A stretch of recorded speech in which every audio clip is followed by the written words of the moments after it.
This is a Texas Cooking Today tutorial on making guacamole. Guys, you're about to learn how to make the very best tasting guacamole that you've ever put in your mouth. Howdy folks, welcome to Texas Cooking Today. I'm Stuart Trotter, your host. This is a cooking tutorial for Texas Cooking Today, and you've seen what we're about to make. So I'll tell you what, let's get right into it.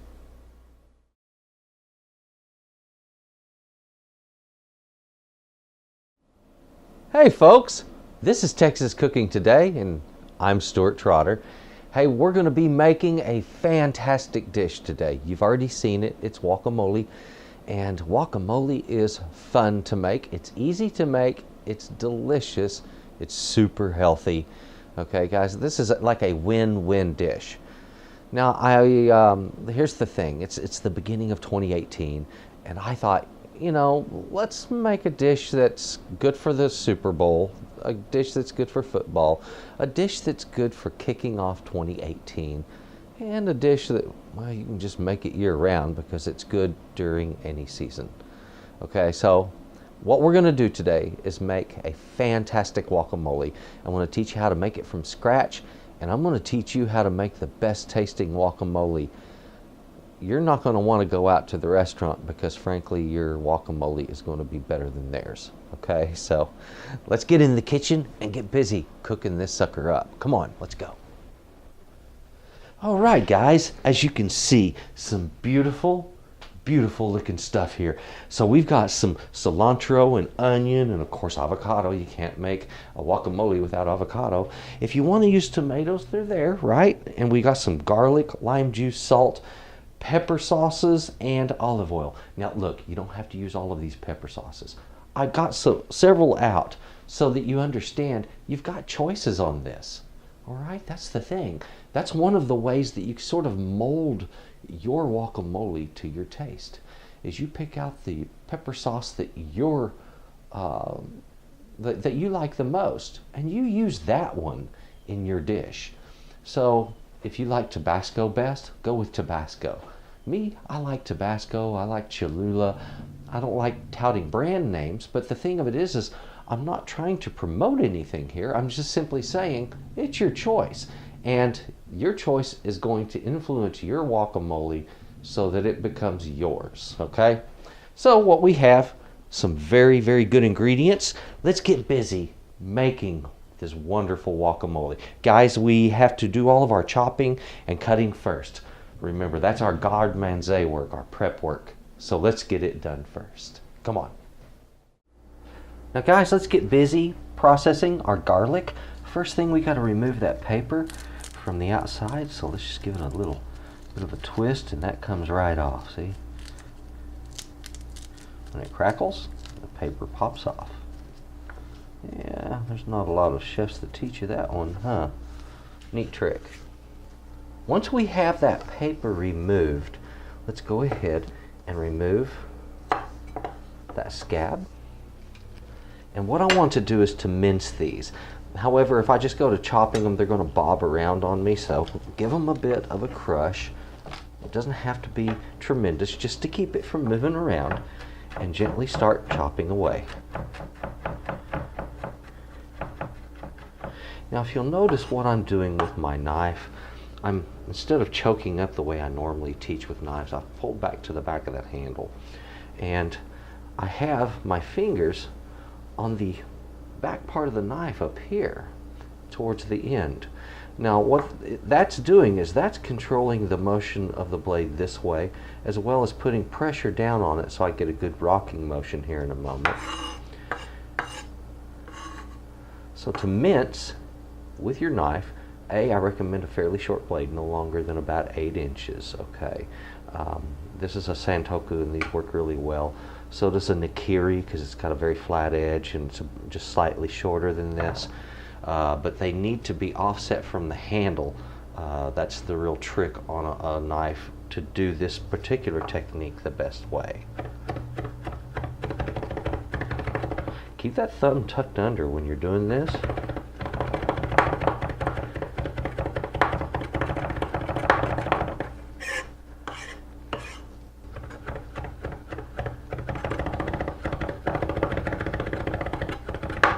So as you can see, with a little practice, you can get pretty quick at this.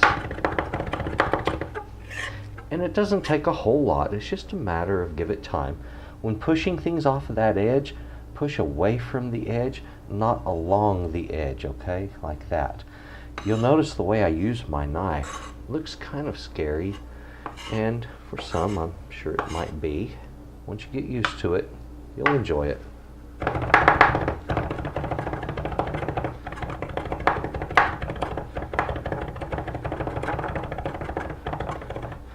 Now I wanted a fairly fine mince so that my garlic would disappear in my guacamole. There is something I need to mention about garlic when it comes to adding it to a dish, especially a cold dish like guacamole. Do not put raw garlic like this in anything without that item being cooked or the garlic itself being cooked. So that's what we're going to do now. I'm just going to quickly cook off the garlic, and it's going to be delicious. So let's go ahead and get it into a pan. Now guys, I have this over a medium-low heat, and I need to put some olive oil in here. So that 2 tablespoons of olive oil right there. And all that's for is just to be able to cook that garlic in. This is an important step, so don't think it's not, and don't bypass this step. This is making the garlic a much more subtle product, but also a product that mixes in better with the subtle ingredients that we're using. So make sure you do this. We're going to cook this until these little white specks of garlic turn, about the color of a peanut. So in a little bit you're going to see that happen, how they just brown slightly. And when that browning just begins, that's when we turn off the heat. We'll let it cool down. We're going to put this into a smaller dish, and then we will, as we make our avocado dip, we're going to then incorporate this into that. So always do this when you're making your guacamole. Okay guys, this has only been on here for about 1.5 minutes, maybe 2 minutes, but there is this beautiful odor that's just coming up from it. A combination of olive oil and garlic that is absolutely fantastic. This is, this is where we develop flavor right here. This is the compounding that we're doing that makes a difference in the flavor. Okay guys, there's our color, and it goes into our dish right now. Just like that. And I want to get it in there so I don't overcook that garlic. If I do, the garlic is going to become bitter. So no more than, like I said, about the color of a peanut. Guys, let's go ahead and process that onion. Now remember, on onions, juices come out faster on the root end than they do on that stem end. So if you're going to cut one of the two, let's do the stem. I'm going to cut this in half. I'm not going to use the entire half. And if you notice, I haven't even removed the outer part of this. So at this point, let's go ahead and do that. Now guys, if you'll notice how I've started with my onion here, I've kept everything pretty much intact, and that's a great way of working your onion. Now if we're going to cut down an onion into a fine dice, remember it's a 3-dimensional object, so in order to get perfect dice from it, you have to cut on 3 different axes, 3 different cuts. So one cut this way, and one cut this way, and another set of cuts this way, and that will give us those perfect little dice. So I'm going to start by bringing my blade up about 1/8 of an inch off of my cutting board and just cutting into my onion, just like so. Then I'm going to bring it about 1/4 inch up off of the cutting board and do the same thing. So there we go. I've made those first set of cuts. My next set of cuts is going to come down like this. Now the reason I do this is I want a fine dice, but if I don't make these cuts, these pieces up here are going to be real wide when I make these cuts. So you always start by making these cross cuts. You notice I'm already losing some of my material. It's not a problem. If we get a little of that happening, it isn't an issue. Okay? Now, we want to make those cross cuts nice and narrow.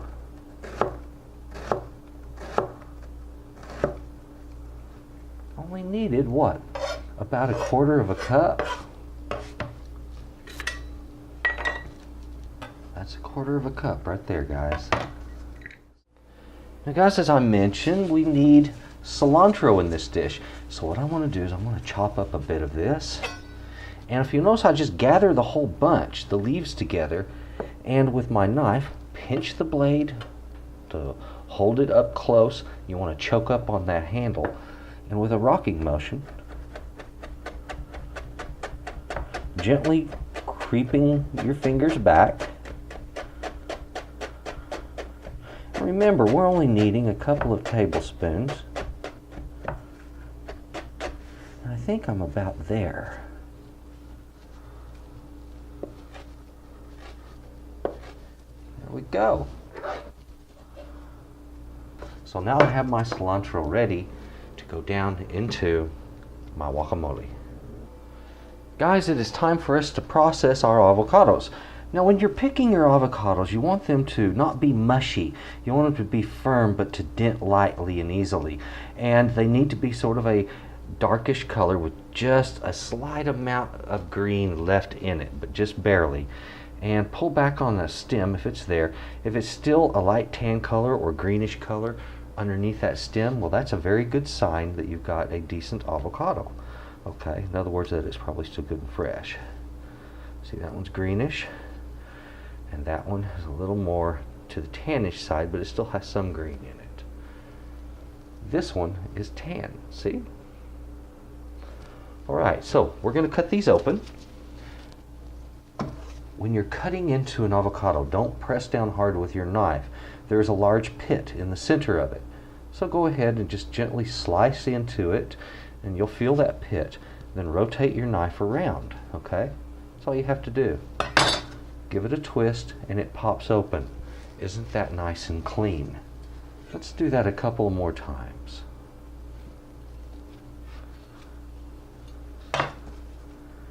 Boom. Opens up clean. There we go. And it looks like on the food lottery I came out a little bit better on this one. I wanted to get a slightly different avocado than these because there's a couple of different kinds of avocados. In fact, there's several different kinds. But some have a small dark pit in the center of them. Some are like this, which is sort of a cross between this one and that one. And of course, there's this type of avocado. There's the large ones that you see that come from Florida. Lots of different kind of avocados. Getting this pit out of the other side, what we do there is very gently, we take the edge of our blade, pinch it in front of the handle, wrap fingers around it. Now, you're not driving it in hard. You're just very gently going to press it into that pit, just like that. And I'm going to twist my avocado. And there, that pit comes loose. Let's do that again. I want to very gently drive it into that pit. Boom. Give it a twist. Come on, let go. There we go. See there? Now, when it's stuck on there, you can actually rake it out on the edge of the sink or just pop it off on your cutting board, just like that. Let's do that again. One last one. Gently driving it in, giving a twist, and it came out. Pop it off on the cutting board, just like that. Okay? Once we get our avocados to this point, we need to get the stuff here away from the skin there. What I can do is I can just simply take my skin and peel it. Looky there.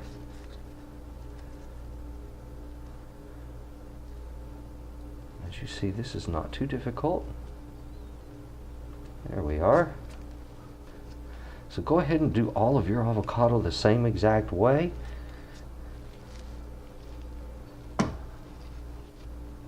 So there you go. That's all there is to processing those avocados and getting them ready to mash up or slice up or use however it is that you want to use them, okay? Isn't that simple?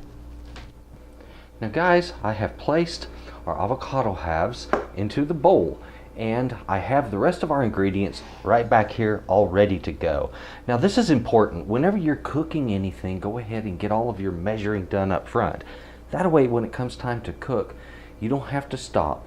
You don't have to wonder how much of something was measured in or if you got this or that, because you've already laid it out and everything just goes off without a hitch. So do this method, you'll love it. Now all of these sauces that you see back here, we're not using all of those. Just pick one out, okay? Now I got one or 4 different sauces out that I like using, okay? I like the Tabasco brand sauces, and I grew up with this being traditional in guacamole, okay? And I love using it still. The Cholula sauces, they're wonderful tasting, guys. Use a chipotle sauce if you really want to kick up your guacamole and make it something really unique and special. Turn it into a chipotle guacamole, okay? You can do all kinds of things, and that is part of customizing your guacamole to your taste. Now, to start all of this off, we need to get these mashed, and I'm going to use a masher. If you don't own a masher, then please use a fork, but of course a masher I like to use because it just kind of makes really quick work of this. Once I get the basic mashing done, just as I have done right here, that's when I want to go ahead and put in my onion. Go ahead and get my cilantro in this. I'm going to put a little of my salt in this. Oh, anywhere from 1/4 to 1/2 teaspoon of salt to start with. I put in about 1/2. I know what I like using. I have here my garlic and oil. Now that's going to work in just fine, because here's the thing, when it comes to avocado is a very fatty food, and it works well with other fatty items like olive oil. My lime juice. Okay, that was 2 tablespoons of lime juice, and then the Tabasco sauce. As I mentioned before, I like using anywhere from 1/2 to 1 teaspoon of Tabasco. As you see, I like going a little bit over for mine because I like mine to be a bit warm. You fix yours up how you like yours, but remember, you can always add more. You can't take it out once it's in there. Now that I have all of my ingredients, I will complete my mashing. There we have it, folks. There is our beautiful guacamole. Isn't that great looking? Now if you want, give it a taste. Does it need any more salt? You know what, frankly, mine needs a little more salt added. And just because I like doing things my way, I'm going to throw in a few dashes of my Cholula chipotle sauce. Hey, it's my guacamole. You do yours your way. And guys, once we have made our guacamole, let's go ahead and get it put in something to serve.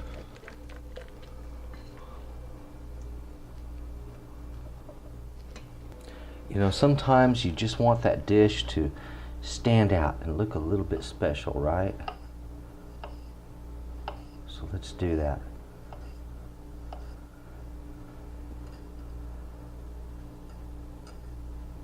There we go.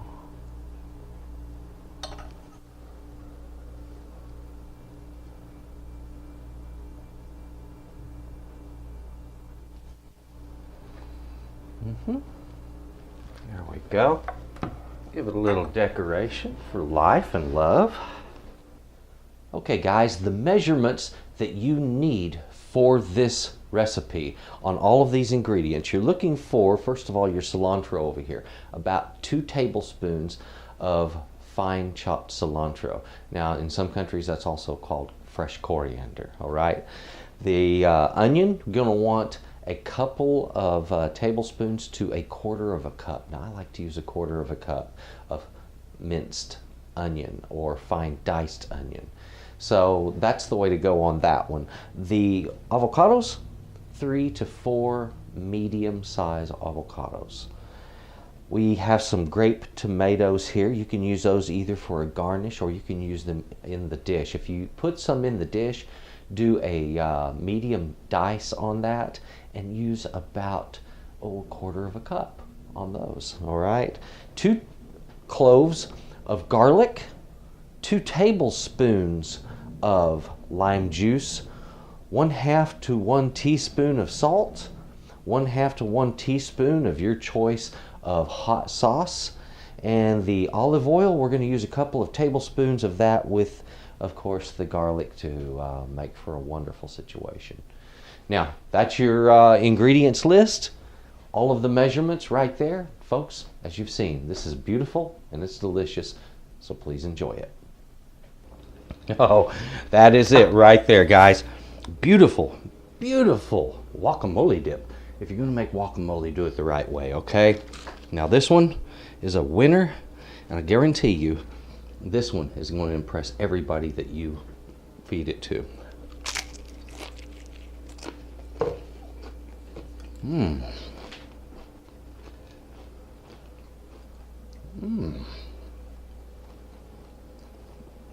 Perfect. A little of the garlic in the background. Of course, that chipotle. Again, a hint of it in the background. The spiciness of my hot sauce. Just perfect. A little bit of onion, hardly perceivable. In the same way with that cilantro. It's this perfect melding of all of these wonderful flavors, guys. It's so good. Wait till you try this one. You are really going to fall in love with it. I would like to say thank you so very much for watching Texas Cooking Today, guys, and thank you for watching this episode. If you would subscribe if you haven't already, and click the bell. That way you'll be notified when we get new ones coming out. So thank you again for watching, and if you would do one last thing, just have a good day. Bye-bye. Well, there it is, folks. Texas Cooking Today video tutorial. I do appreciate you coming to my show and watching. If you would, please go to my channel, check out some of the other good stuff I have there. And again, thank you very much for watching.